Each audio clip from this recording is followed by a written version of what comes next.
الفاتحة. أعوذ بالله من الشيطان الرجيم. بسم الله الرحمن الرحيم. الحمد لله رب العالمين الرحمن الرحيم مالك يوم الدين. إياك نعبد وإياك نستعين اهدنا الصراط المستقيم صراط الذين أنعمت عليهم غير المغضوب عليهم ولا الضالين. Amin. Kita sambung surah Ghafir ayat yang ke-78 di muka surah 476.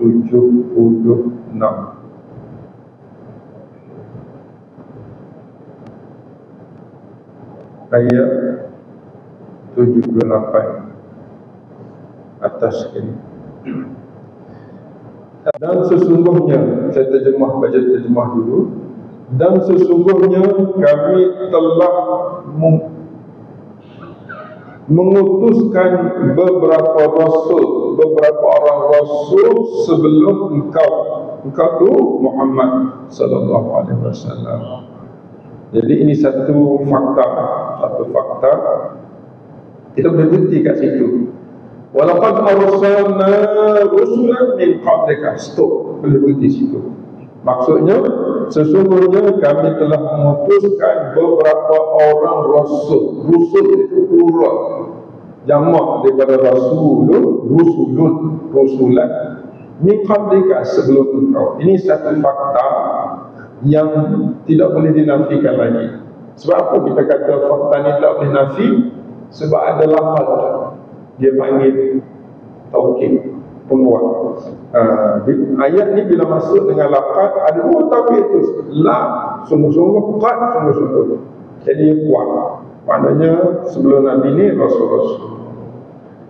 Jadi rasul-rasul tu bagaimana? Kita ambil ayat baru. Minhum man qasasna alaika. Satu ayat tu dia lengkap. Di antara mereka, minhum, dari kalangan rasul-rasul itu, di kalangan mereka itu, dia terjemah di situ, di antara mereka ada yang kami ceritakan kepadamu. Minhum man qasasna alaihi. Nabi tahu rasul-rasul itu. Sebab Allah kami ceritakan ke atas kau. Itu ayat lengkap tu. Ayat yang ketiga dalam ayat ni, wa minhum man lam naqsus alaika. Dan di antaranya, antara rasul-rasul itu ada pula yang tidak kami ceritakan kepadamu. Itu tiga fakta di situ. Dan tiga isu. Maknanya ada rasul yang kita tak sampai pun. Kalau Nabi tak tahu, kita tak tahu, maka kita tahu. Ada rasul Melayu, Nabi pun tak tahu. Jadi ingat, jangan kita reka cipta ada yang kita tak tahu. Habis tiga ayat. Kemudian wa ma kana li rasulin ayyatiya bi ayatin illa bi idznillah. Itu ayat lengkap yang keempat. Maksudnya tidak ada seorang rasul pun yang membawa suatu mukjizat kecuali dengan keizinan Allah. Ini fakta. Sama ada rasul yang Nabi tahu, rasul yang Nabi tak tahu, sama je. Dia tidak ada, tidak boleh bawa satu fakta tanpa izin Allah. Tak boleh buat sendiri-sendiri, tak ada. Itu yang keempat. Yang kelima,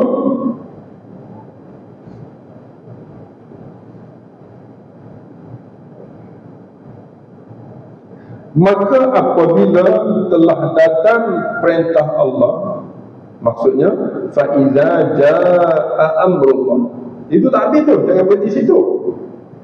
Udiya bil haqq, diputuskan untuk diputuskan semuanya perkara dengan adil. Bil haqqi itu dia kena bil adli.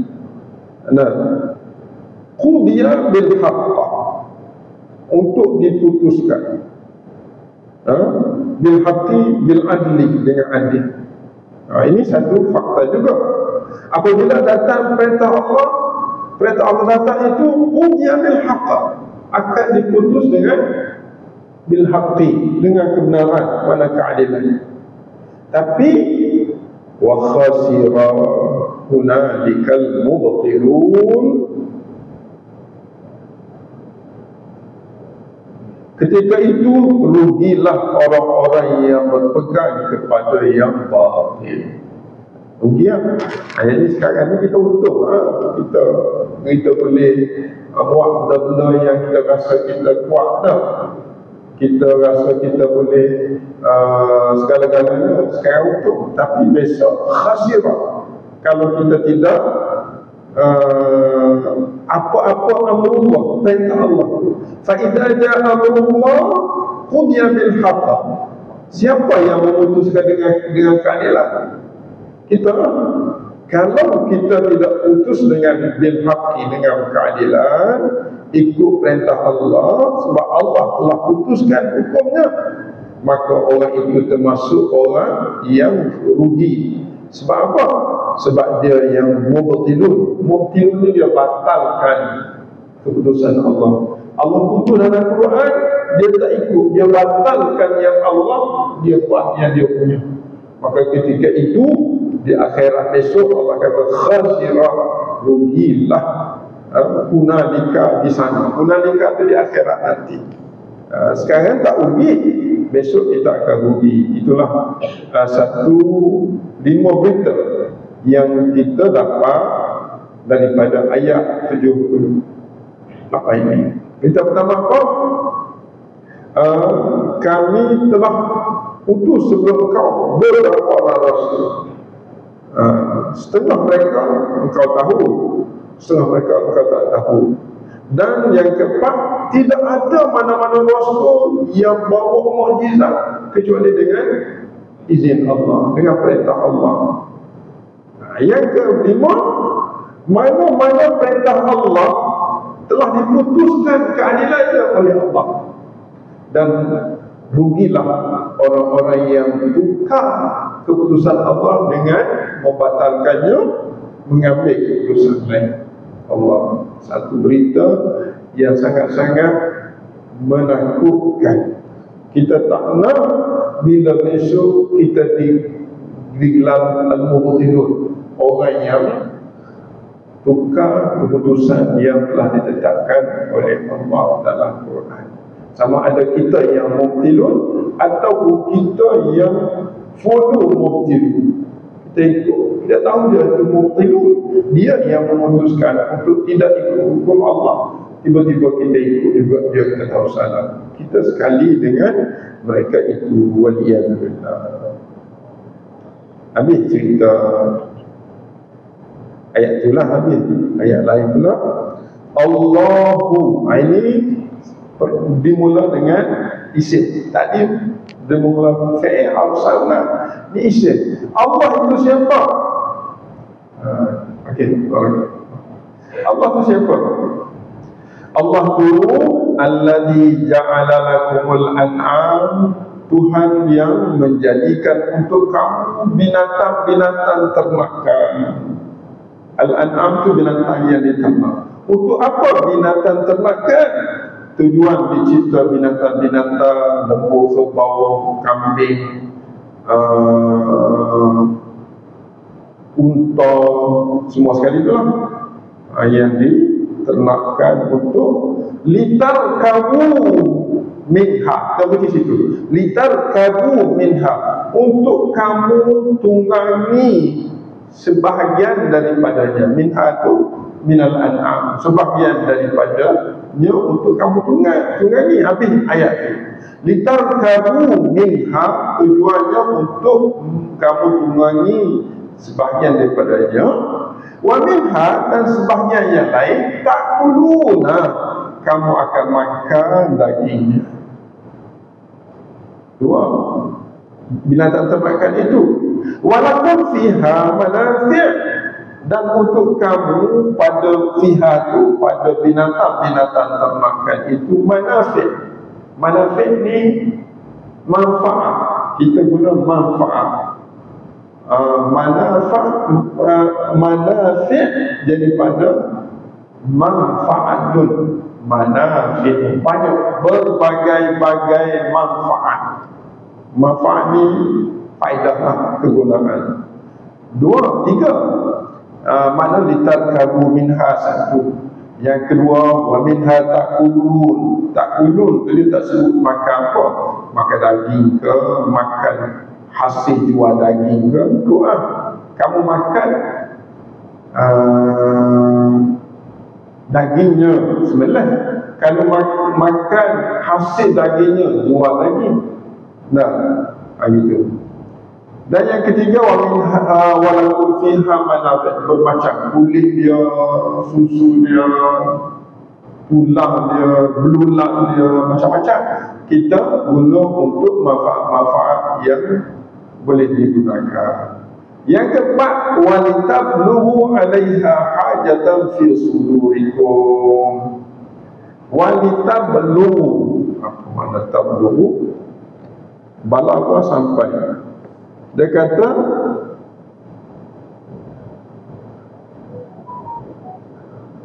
agar kamu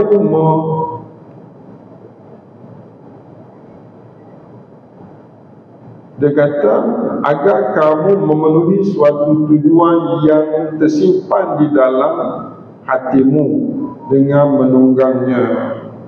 Beluhu ni sampai. Tadi litarkabu minha, untuk naik ni walitablu, untuk kamu sampai alaiha, duduk atas belakang dia, hajatan, mana-mana hajat lah, fi sudurikum, yang ada dalam hati kamu. Sudur, dada, hatilah. Itu maknanya dulu kalau kita kata termasuk lembu, kita naik, taklah kuda tu, kuda masuk tak? Setengah lama kata kuda tak masuk. Al-an'am tak. Sebab kita nak naik unta lah, biasa unta lah, al-an'am kan. Orang naik unta, orang Arab naik unta, kita tak ada unta. Kita apa ni, kenderaan lain. Jadi wa 'alaiha tu atas binatang ternakan. 'Alaiha tu atas binatang ternakan. Wa 'alal fulki, selain daripada atas ternakan ada lagi kenderaan, iaitu al-fulki. Wa 'alaiha tuhmalun, gitu maksudnya. Wa 'alaiha tuhmalun. Tuhmalun dua guna tu. Guna untuk binatang, guna untuk fulki. Fulki ni kapal laut, kapal besar di lautan, itu dia panggil al-fulki. Mungkin juga al-fulki kapal-kapal ataupun kenderaan-kenderaan besar di daratan, ataupun kapal terbang di udara, termasuk di situ. Maknanya binatang ni boleh digunakan untuk tujuan-tujuan yang kita perlu semasa kita berada di bumi. Dan di laut, di darat, di laut kita guna al-fulki. Jadi yang kalau di udara kita guna al-ta'irah, yang terbang tu. Itulah dia tak sebut ta'irah di sini, dia sebut al-fulki. Tapi semuanya tuhmalun, kamu di bawahnya. Dia nak cerita nikmat Allah. Dan setiap nikmat yang kita naik di daratan, gunakan binatang-binatang, unta dan sebagainya. Setiap yang kita naik di lautan, guna al-fulki. Dan hari ini kita tambah pula di udara, guna al-fulki. Semuanya hasil daripada Allahul ladzi ja'ala lakum. Maknanya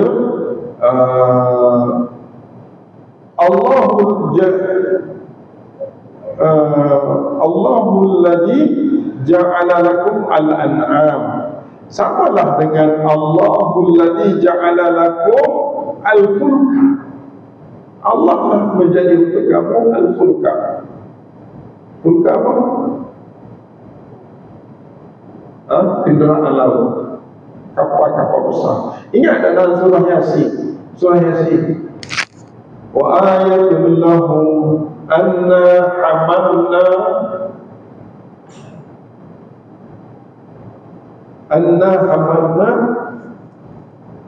apa pun tak ingat. Surah Yasin. Ni tuhmalun, di sana dia guna hamalah. Hamalah ni bawa. Wa ayatul lahum anna hamalna fil bahri. Tengok Yasin. Allah. Ayat 41. Muka surat 43.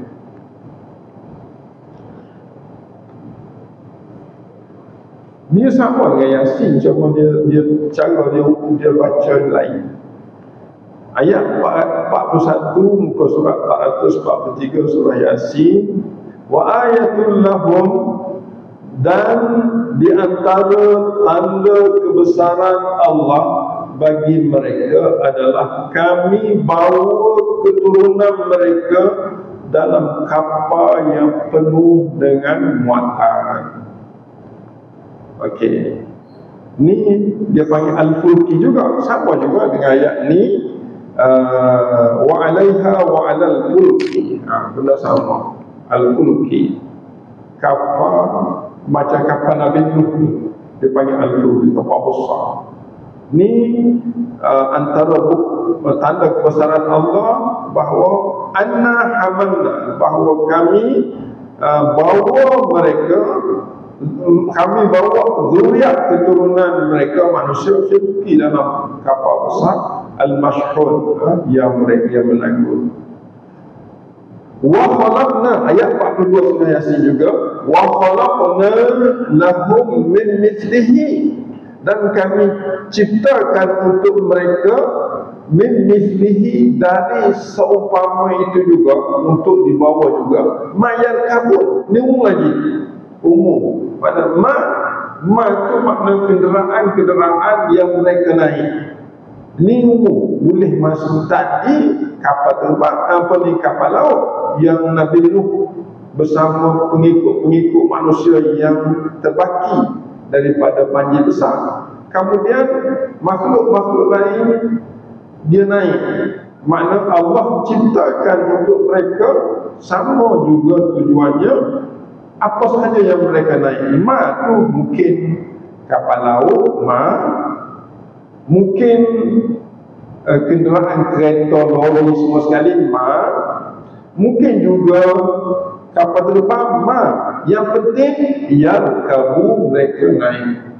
Mana-mana kenderaan yang mereka naik disebut benda. Jadi kalau orang tanya, ada tak kapal terbang dalam Quran? Jawab, ada. Bawa dalil, bacalah Yasin ayat 42. Itu masuk semua. Allah tak sebut kapal terbang, Allah tak sebut kereta, tak sebut lori, tapi sebut benda-benda yang kamu naik, benda-benda yang manusia naik. Tapi ingat, wa inna sya'nu nughriqhum, kalau kami nak, kami boleh accidentkan dia. Allahu Akbar. Nah, kalau kami nak, nughriq ni tenggelam dalam laut. Kalau jenis kapal, kalau jenis udara, boleh accident, boleh jatuh.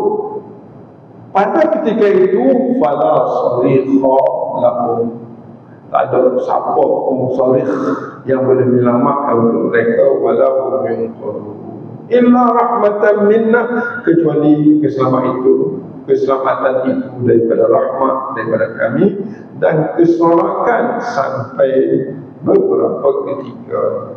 Itu kita kena ingat.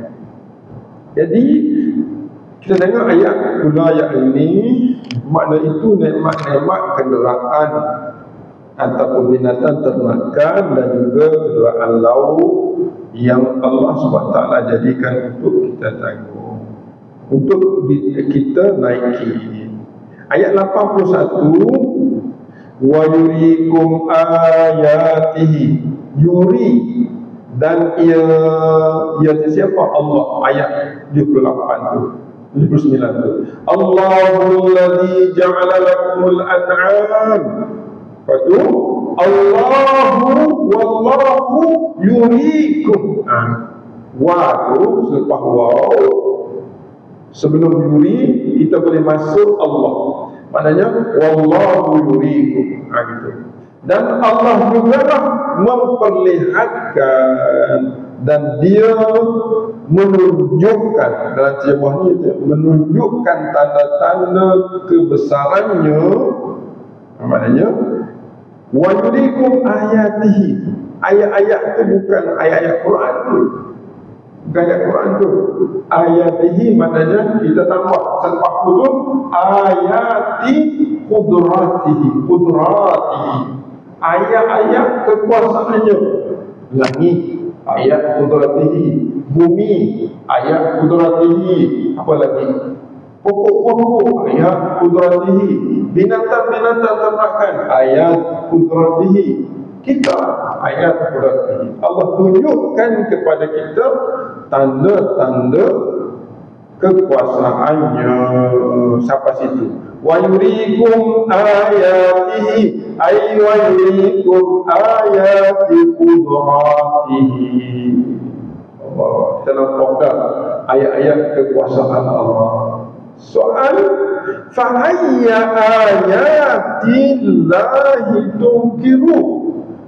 Fa ayya ayat, maka ayat, tanda-tanda kekuasaan Allah yang manakah tungkirun, kamu ingkari?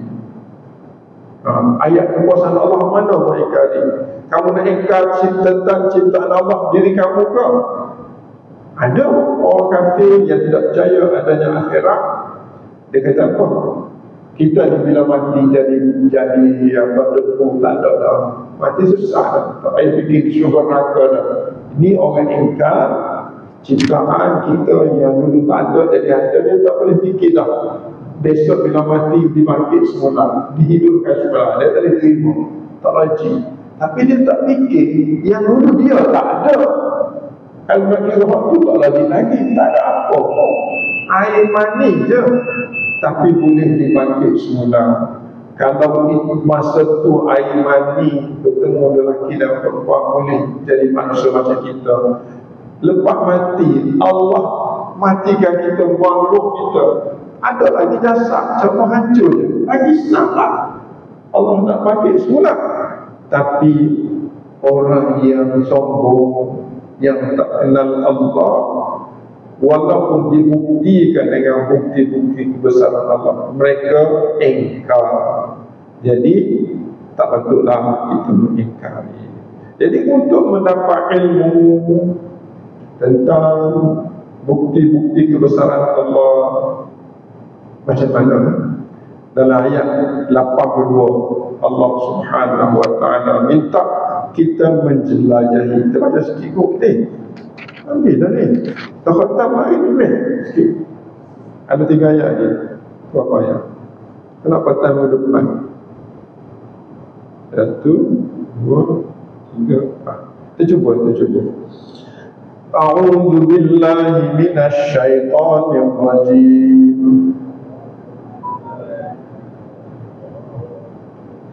أفلم يسيروا في الأرض فينظروا كيف كان عاقبة الذين من قبلهم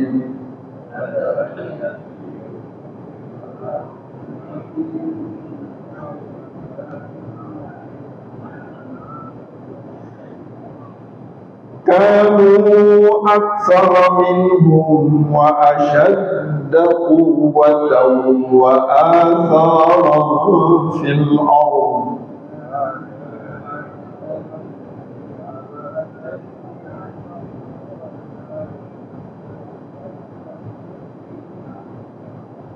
فما أغنى عنهم ما كانوا يكسبون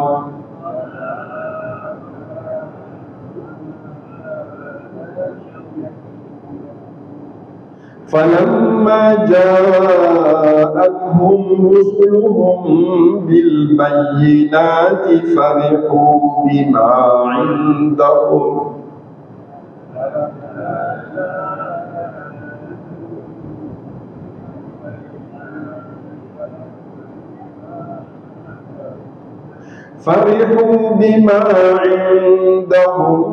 من العلم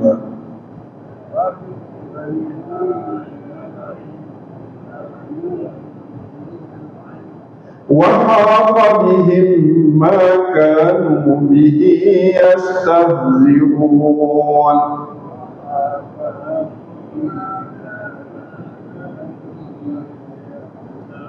فلما رأوا بأسنا قالوا آمنا بالله وحده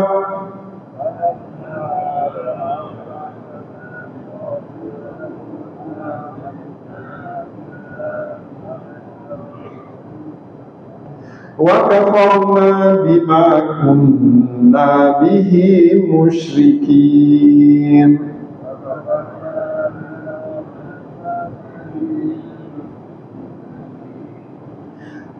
أفلم يكن ينفعهم إيمانهم لما رأوا بأسنا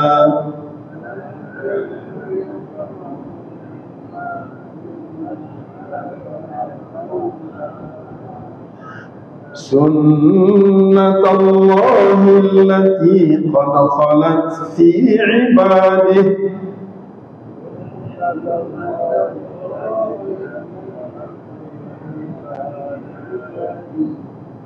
وخسر هنالك الكافرون.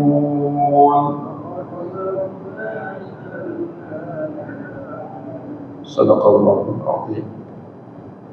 Cuba perhatikan dalam ayat 78, wa khasira hunalikal mubtilun. Ayat 85, wa khasira hunalikal kafirun. Beza mana? Beza perkataan mubtilun dengan kafirun. Kafirun itu mubtilun. Mubtilun itu kafir, orang yang membatalkan hukum-hukum yang perintah-perintah Allah yang Allah putuskan dengan penuh adil, dia batal. Dia sebenarnya disyarahkan di dalam ayat 85, ialah orang kafir.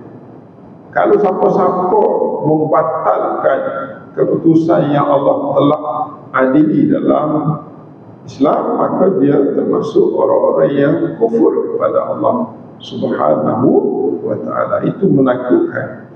Baik, ayat hari ini kita terpaksa habis sebab dia satu package. Muka surat ni satu package. Jadi untuk selesai masalah mengenal tanda-tanda kebesaran Allah agar kita tidak ingkar, Allah tanya kita dalam ayat 82 ni, afalam yasiru, apakah mereka tidak berjalan fil ardi, di bumi? Jalan ke mana? Pergilah mana-mana, ke Mesir ke mana. Tengok apa? Fayanzuru, lalu mereka memperhatikan. Kaifa, bagaimana, karena adalah akibatu, hukuman, kesudahan orang-orang yang sebelum mereka. Di Mesir tengok Fir'aun, macam mana Fir'aun dimatikan kerana ingkar perintah Allah. Qarun, ada tafsir Qarun, macam mana keputusan orang yang ingkarkan Qarun yang tidak beriman pada Allah walaupun dia kaya. Pergi tengok macam mana kesudahan. Banyak lagi tempat-tempat lain di negara kita pun ada. Mereka dulu berbanding dengan kita, kanu aktsara minhum, mereka dulu lebih banyak daripada mereka sekarang. Harta banyak, dan lebih kaya lah, orang lebih kaya pun binasa. Wa asyadda, dan lebih kuwatan, lebih kuat. Wa atharan, lebih banyak asar. Asar ni peninggalan. Apa sekarang ada asar di Mesir, ada ihram, ahram, ahram kan. Di Jordan masih ada lagi kisah-kisah peninggalan kaum Samud, kaum Ad. Ini dia panggil athar fil ardi, yang masih tertinggal. Kita bila kat Melaka ada kita, tak banyak. Tapi orang lebih kuat, lebih banyak harta, lebih banyak keturunan pun fama aghna anhum ma kanu yaksibun, maka tidak berguna untuk mereka ma kanu, apa-apa yang mereka usaha. Bila mati hilang gitu je. Sebab apa begitu? Sebab apa begitu? Maknanya kita nak tengok, kita pergi jalan, tengok kesudahan orang-orang yang kaya, orang yang kuat, orang yang tinggal pembangunan sampai ini, tapi famakan rakyat tu, famakan, fama auna, itu apa jawapan, tidak berguna. Fama auna anhum, tidak guna untuk mereka apa yang mereka tinggal, tak bantu mereka. Sebab apa berlaku begitu? Ayat 83 menerang, falamma ja'atuhum rusulun bil bayyinat, buktinya, sebabnya, maka tak kala. Ayat 83 dia kata, ketika para rasul datang kepada mereka dengan membawa bukti-bukti yang nyata, mereka sombong dan gembira dengan ilmu yang ada pada mereka, dan mereka dikepung oleh azab yang dahulu mereka mempermain-mainkan. Ini puncanya.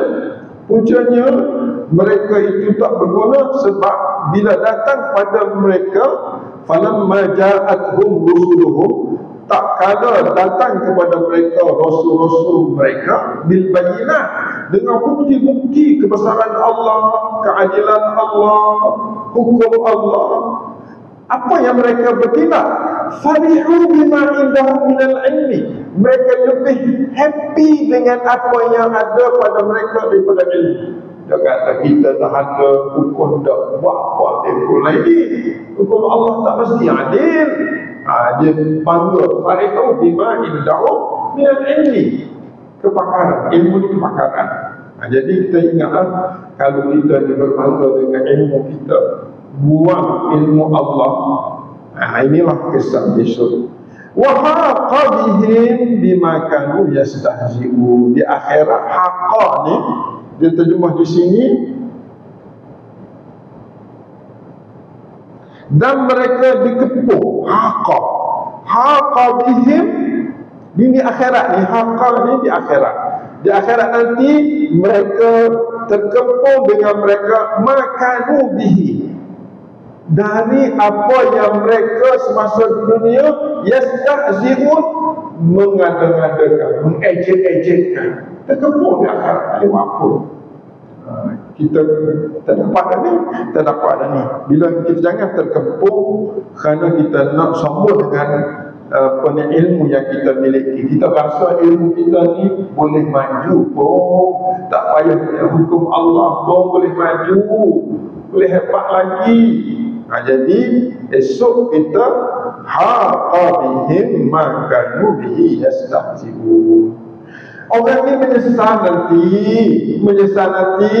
Falamma ra'au ba'sana, di akhirat besok, orang yang tadi yang farihu bima indahum minal ilmi, yang sombong happy dengan apa yang mereka ada tentang ilmu-ilmu pembangunan, besok falamma ra'au, maka tak kala, lama tu tak kala, maka tak kala ra'au, mereka melihat baksa azab, baksanya azab. Bila mereka melihat baksana azab kami, qalu amanna, terus mereka berubah dengan mengatakan amanna billahi wahdah, kami beriman dengan hukum Allah je, tak nak dah ikut yang lain, nak beriman masa tu. Wa kafarna bima kunna bihi musyrikun, dan kami tolak kufur, tolak dengan apa yang kami semasa di dunia kami ambil. Kami tak nak dah tu, nak Allah dah. Di mana ni dia cakap ayat 84 ni di mana? Di akhirat, setelah tengok baksa, tengok azab Allah, nak ikut Allah. Kata Allah, falam yaku yanfa'uhu, maka ketika itu lam yaku, tak mungkin berlaku yanfa'uhu, memberi manfaat kepada mereka imanuhum, iman ketika itu tak benar. Lamma ra'au ba'sana, ketika mereka melihat azab kami, tak guna dah berhenti situ. Okey, hak ni berlaku pada umat dulu kok, tak berlaku pada kita. Kata Allah, sunnatullah, itu adalah sunnah Allah. Berlaku sunnah Allah, berlaku pada umat-umat dulu, umat kemudian, umat sekarang, berlaku. Sebab sunnah Allah allati qad khalat, yang telah berlaku pada sebelum itu, fi ibadihi, pada hamba-hamba Allah. Kaum bermula kaum Nabi Nuh, kaum Ad, kaum Samud, kaum Nabi Ibrahim, Namrud, dan seterusnya sampai hari ini dikatakan sunnah Allah. Qad khalat, ada yang khalat ni yang Allah putus gitu, fi ibadihi, untuk hamba-hambanya. Maka ketika itu wa khasira hunalikal mubtilun, rugilah di sana nanti, hunalika itu di akhirat nanti, al kafirun, oleh orang kafir. Itulah apa ni dalam buku surat ni cerita tentang pentingnya para rasul kita ikut. Sebab itulah kita ada dua kalimah syahadah, asyhadu an la ilaha illallah, kita buat ikhlaskan mata Allah, wa asyhadu anna Muhammadar Rasulullah, dan kita bersaksi bahawa Nabi sallallahu alaihi wasallam utusan Allah. Kena ikut apa yang dibawa oleh Nabi. Nabi tinggal pada kita Quran dan hadis, tidak akan sesat kalau kita berpegang pada dia, pada kedua-duanya. Alhamdulillah, kita telah tamat 85 ayat surah Ghafir. Surah Ghafir ialah surah nama Allah yang kita tidak biasa. Tuhan yang Maha Pengampun atas dosa-dosa lamu, dia panggil Ghafir. Allahumma ighfir lana dzunubana, ya Allah ampunlah segala dosa-dosa kami. Wa kaffir 'anna sayyi'atina, engkau tutuplah daripada kami segala amal-amal buruk kami sebelum ni. Wa ja'alna minal ma'al abrar, dan engkau jadilah kami bersama-sama dengan orang-orang yang berbakti. Amin. Amin ni kita kena khatam. Kita khatam dah lah.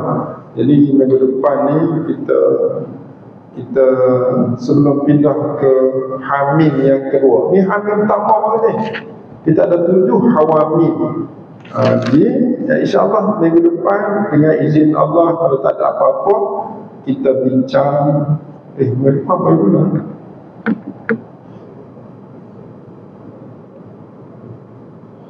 Minggu depan